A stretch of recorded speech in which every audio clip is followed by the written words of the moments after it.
Ngara numita wairam phongkiba kangla paudagi maruoba pau khara khangasaraga miyamda khudo tamjige Kuki ge separate homeland ama piyu haina demand tawribase Central Force singna nakoinana sawgatlabra haibage jingnaba leire Manipur mache tana thugairaga Kuki ge separate homeland ama piyu haina demand tawribase Central Force singna nakoinana sawgatlabra haibage jingnaba leire haina Semai Kendra ge hanage MLA ningthojam Biren phongdokre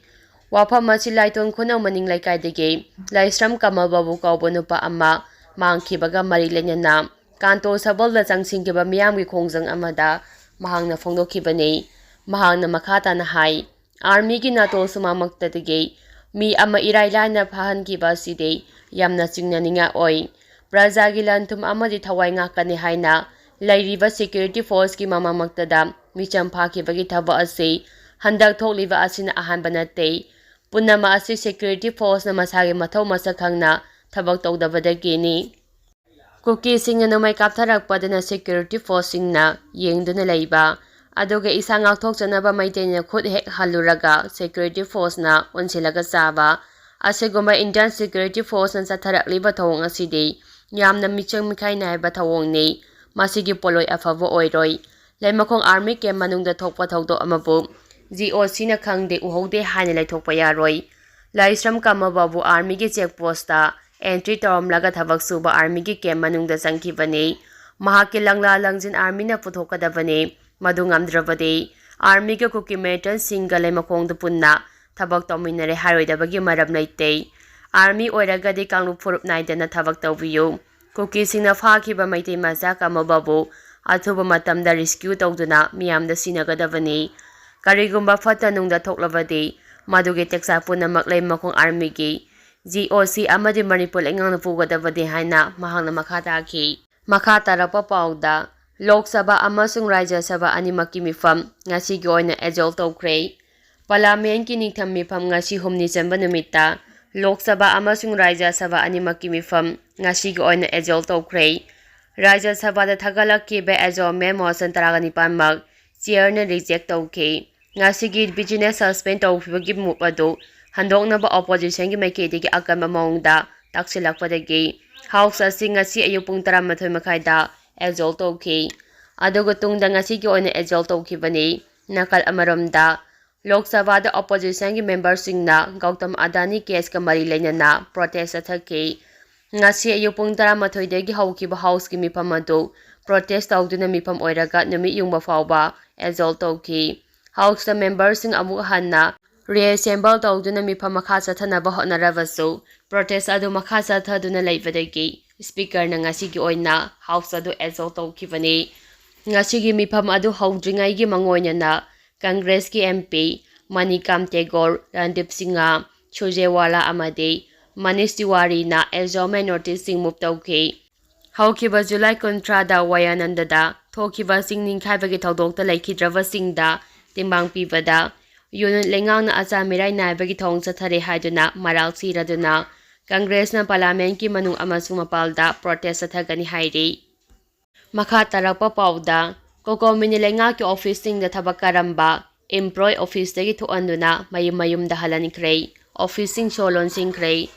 kokomini numini state amade center gi office sing sa download thokibagi manung sanna ahanba numitta Transport Department, New Secretariat, Old Secretariat, Forest Department yaung na tunga-tungamba, lengaki department sing changduna tabakaramba, employee sing office dagi tantoktuna, mayum dahalan krei. Kokomi amadi kokomi student wingi thangmi sing na, changsingkiba khongjang aduda, pamdaba thokdok sing thoktuna ba police ki makok thongba, offices sing yaung na, akamba sing tharang sing lakwat ke, makata na kokomi student frangi thangmi sing na, Imphal East ki DC office, Environment Office Solon Singke, Kongjang asigi matangda kokomi student front gi coordinating ningthau dana komar maitena phongdokibada kokomi na Manipur lengakta thangkiba wafam sing numitare ni chukibaga lonena thabak to anthorok davana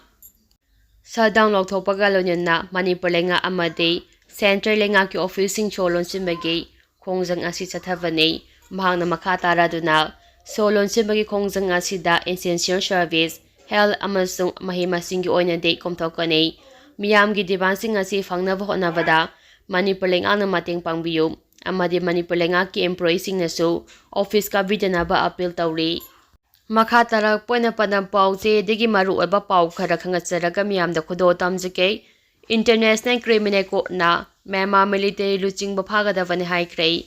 Rohingya singi mathakta miyo mine chathabagi maralda Myanmar military junta gi luchingba General Min Aung Ayingbu phagadabani haina International Criminal Court ICC na phongdokhrei. Myanmar gi Rohingya singi maru oina Muslim singi mathakta chathaba miyo mine chathabagi damak Crime Against Humanity ki maralda Myanmar gi military luchingba General Min Aung Ayingbu Papham Thui Han International Criminal Court ICC ki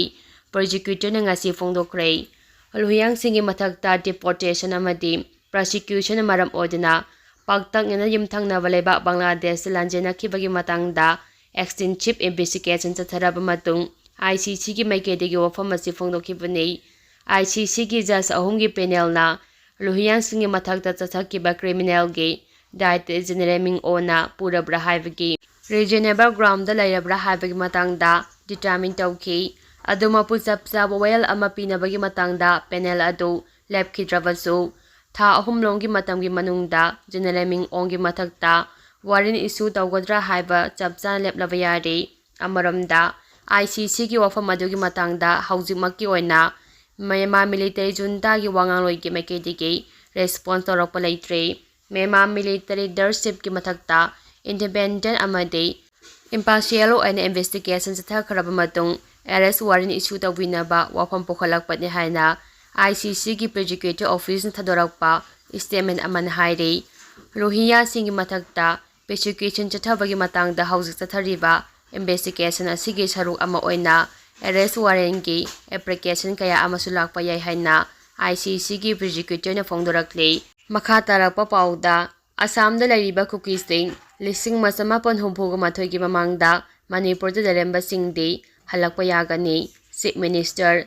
Assam gi wari arong da leiriba Manipur dagi lanjena khiba Kuki sing ni hariba sing adu lising masamapan humpuga mathoi ki mamangda Manipur da leirambasing oiramlabadi amu hanna isit asida hallakpa yagani haina Chief Minister Biren na phongdokhrei. Makha tarakpa pauda Kuki zo marmeton singna thani pangi angang phawba tamthina ot nairaga hatkibagi khudam phangi. Report Jiribange Boropector dagi haukiba November 13 da Kuki zo marmeton singna angang ahum yauna imung amagi miyoi taruk phadna pukhraga turelda china numit kharani leiraga phangkibadu yamma tamthina ot nairaba matungda hatkibani haiba autopsy report dagi khangba ngamle. Achiba haksang sing adu postmortem chathaba matamda masagi mafam kayada ot naibagi sokhiba dapam sing nomaina kapsibagi makhul amadi atay miyoi minai kaya chathaki haibagi khudam sing phangle. Miyoi taruk sikhiba aduda yaukiba thani pan khakta ngairiba laisam langambagi haksang postmortem tawba matamda yet thangba khuda nomaina kapsingkhibagi khudang phambaga loinana angang anigi mami anima hingna kothokkhibagi khudam phangle. Masida natana angang adugi kogi saruk adu arumba posak amana thongbadagi maset thokna kaibagi khudam thengnaki.